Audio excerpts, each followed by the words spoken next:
2023లోనే ఈ అమ్మాయి మీడియాలో పెట్టింది. ఈ అబ్బాయి అట్టాగిట్టాగానే అది ఇది అని పెట్టి బెదిరించారు. ఇప్పుడు 2023.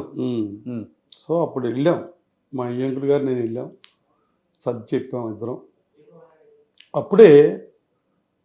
అప్పటికే మా అబ్బాయి తోడలుడు, ఒరే నీ గురించి ఇక్కడ ప్లాన్ చేశారు, పిల్లోడు పుట్టాక చూస్తారంట నీ సంగతి, పిల్లాడు పుడితే ఆస్తులు అడుగుతారంట, నిన్ను ఎలా మీ ఆస్తులన్నీ లాగేస్తారంట, మీ మీద పోరాటం అప్పుడు జరుగుద్దంట అని చెప్పాడు. చెప్తే ఈ పిచ్చోడు మావాడు అంత కన్నింగ్ కాదు, చాలా ఫెయిర్ పర్సన్. ఎవరు ఈ మాట అన్నది? ఎవరు? ఒక పిల్లోడు పుట్టిన తర్వాత వీళ్ళందరూ వరంగల్లో ఇంకొక అమ్మాయి ఉంటుంది, గౌతమి వాళ్ళ అక్క.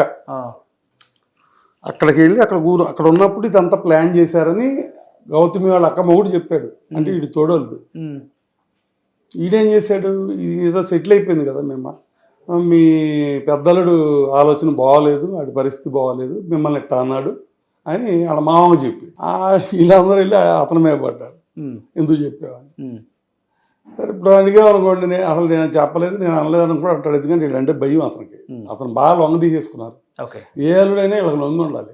ఒక మాటలో చెప్పాలంటే పెద్దలుడు, ఇప్పుడు మా అయ్యంకుడు విపరాలు ఉందనుకోండి, నడుస్తున్నారు అనుకోండి, వాళ్ళ బ్యాగులను హ్యాండ్ బ్యాగ్ కూడా అతను పట్టుకుంటాడు.